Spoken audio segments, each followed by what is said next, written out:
Hello everyone, welcome to my channel. कैसे हैं आप सब? उम्मीद करती हूँ आप सब बहुत अच्छे होंगे। तो आज मैं घर और किचन से रिलेटेड कुछ ऐसे टिप्स लेकर आई हूँ जो बहुत ही यूनिक है और काफ़ी हेल्पफुल है। तो प्लीज़ वीडियो को पूरा देखिएगा, अच्छी लगे तो लाइक एंड शेयर कर दीजिएगा। चैनल पर पहली बार आए हैं तो सब्सक्राइब करके बेल आइकन जरूर प्रेस कर दीजिएगा, जिससे मेरी हर वीडियो की नोटिफिकेशन सबसे पहले आप तक पहुँचे। आज का पहला टिप्स है स्वेटर को लेकर। सर्दियाँ शुरू हो गई है और सर्दियों में स्वेटर जैकेट तो पहनते ही हैं, लेकिन जो इस तरह के स्वेटर होते हैं ना, इसमें बहुत ही कम पॉकेट होते हैं। कई स्वेटर में पॉकेट नहीं होते हैं। खरीदते समय इतना ध्यान नहीं देते हैं, जो पसंद आती है हम ले लेते हैं। उस समय ये नहीं देखते कि इसमें पॉकेट है या नहीं है, या फिर कई बार पॉकेट की हमें ज़रूरत पड़ जाती है। तो अगर कोई भी स्वेटर है जिसमें पॉकेट नहीं है और हम ट्रैवलिंग कर रहे हैं, कहीं लॉन्ग टूर पे जा रहे हैं, तो उस समय हमें बहुत सारी चीज़ों का ध्यान रखना होता है, जैसे कि कार्ड हो गया, ज्वेलरी हो गई, या ज़्यादा पैसे हो गए, तो हम एक साथ पर्स में नहीं रखते हैं सेफ्टी के लिए। जो अगर पर्स में रखते हैं सारी चीज़ों को और अगर पर्स गुम हो गया तो बहुत ज़्यादा प्रॉब्लम हो सकती है। तो कुछ पैसे, ज्वेलरी, कार्ड अलग भी रखते हैं। तो अगर पॉकेट नहीं है तो इसके लिए आप इस तरीके के जो भी ज्वेलरी पर्स है वो ले सकते हैं। गोल्ड की या फिर सिल्वर की ज्वेलरी खरीदते हैं तो इस तरीके का पर्स मिल जाती है। तो इसे फेंकने के बजाय आप ऐसे यूज़ कर सकते हैं। तो जो भी कार्ड है और पैसे हैं इसमें रख लीजिए और सेफ्टी पिन की मदद से स्वेटर के अंदर की तरफ से इसको आप सिक्योर कर सकते हैं। एक या दो सेफ्टी पिन ले लीजिए, दो लगाएंगे तो ज़्यादा बेहतर रहेगी। ये थोड़ा मजबूती से रहेगा तो डर नहीं रहेगा कि कहीं ये खुल के गिर ना जाए। तो आप दोनों साइड से, दोनों कॉर्नर पे दो सेफ्टी पिन लगा दीजिए और फिर ये मजबूती से इसमें लगी रहती है।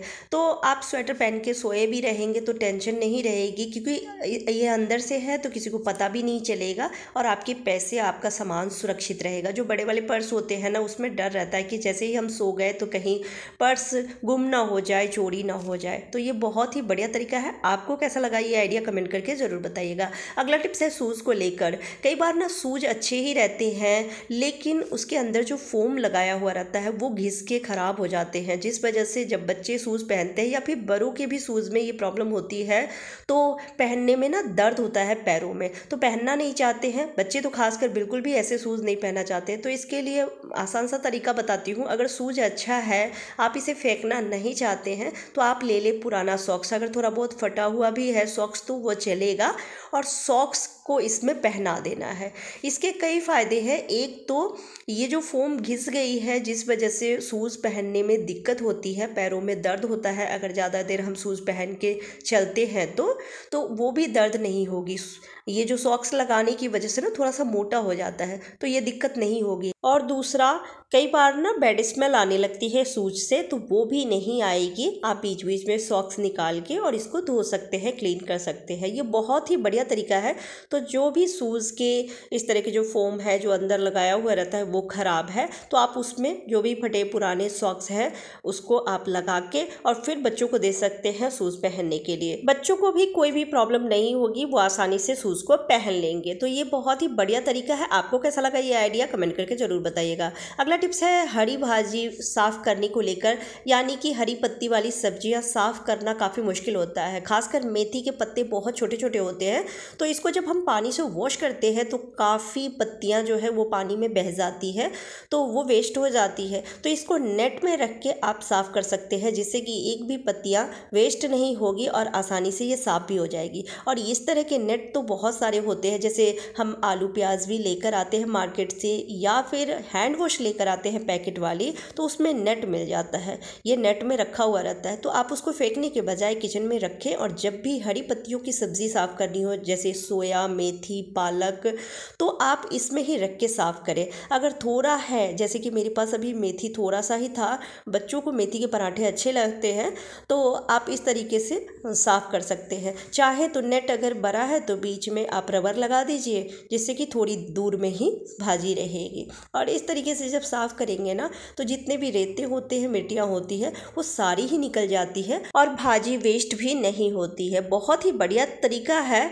और इसे आप कहीं पर भी धोने के बाद टांग भी सकते हैं, जिससे कि जो भी पानी इसमें होगा वो सारा ही निकल जाती है। उसके बाद जो भी मेथी की रेसिपी बनानी है आप बना सकते हैं। तो कैसा लगा आपको ये आइडिया कमेंट करके ज़रूर बताइएगा।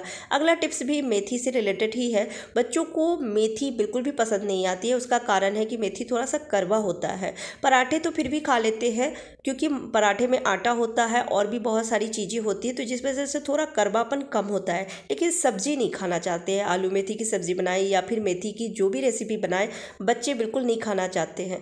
और मेथी फ़ायदेमंद होती है, खाना चाहिए, सर्दियों में ही ये मिलती है, तो हरी पत्ती वाली जो भी सब्जी होती है बच्चों को खिलाना चाहिए। तो इसका कड़वापन कम करने के लिए एक बाउल में पानी ले ले, जितना भी मेथी है पहले तो उसको अच्छे से धो लीजिए, और धोने के बाद एक बाउल में पानी लेना है और उसमें रखना है नमक। तो मेथी के अकॉर्डिंग ही पानी लीजिएगा और उसी के अनुसार नमक लेना है। तो मैं 1/4 चम्मच नमक रखी हूँ और सारे ही मेथी को रख के 5 मिनट के लिए छोड़ देना है। जैसे करेले का कड़वापन ऐसे ही दूर करते हैं, वैसे ही आप इसको छोड़ दीजिए। और 5 मिनट छोड़ने के बाद हमें साफ पानी से इसको धो लेना है। 1-2 बार धो लीजिए, जिससे कि इसका जो नमक है वो पूरी तरह से निकल जाए। तो इससे मेथी का कड़वापन कम हो जाती है और फिर बच्चे को आप कोई भी रेसिपी बना के देंगे आसानी से खा लेंगे। अगला टिप्स है मटर को लेकर।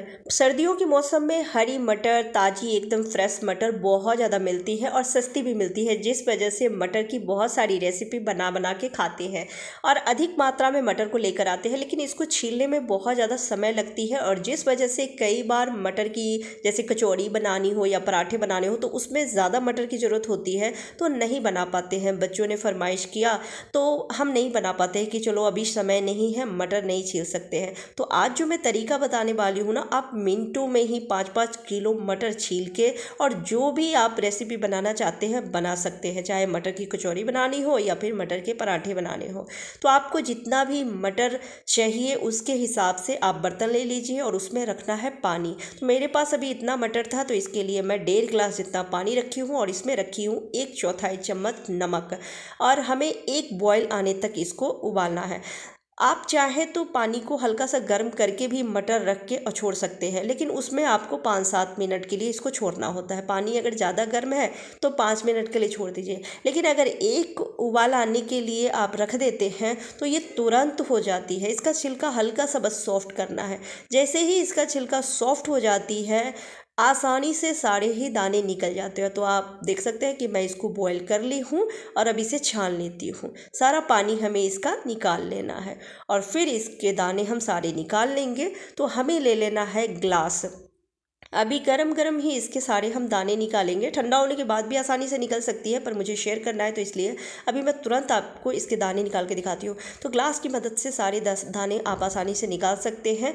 वैसे तो चम्मच की मदद से भी निकाल सकते हैं या कोई भी बर्तन ले सकते हैं, लेकिन चम्मच से या करछी से जब हम निकालते हैं मटर के दाने तो वो उड़ते रहते हैं, मतलब छिटक के ना इधर उधर गिरते हैं दाने, तो काफ़ी वेस्ट हो जाती है दाने। लेकिन ग्लास से जब हम इसके दाने निकालते हैं तो ये तुरंत निकल भी जाती है और ग्लास के अंदर ही सारे दाने रहते हैं, तो जिस वजह से बर्बाद भी नहीं होती है, इधर उधर नहीं गिरती है।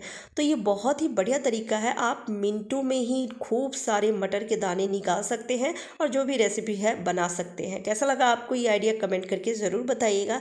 अच्छी लगी हो तो वीडियो को लाइक एंड शेयर कर दीजिएगा। चैनल पर पहली बार आए हैं तो सब्सक्राइब जरूर कर लीजिएगा। Bye bye, take care.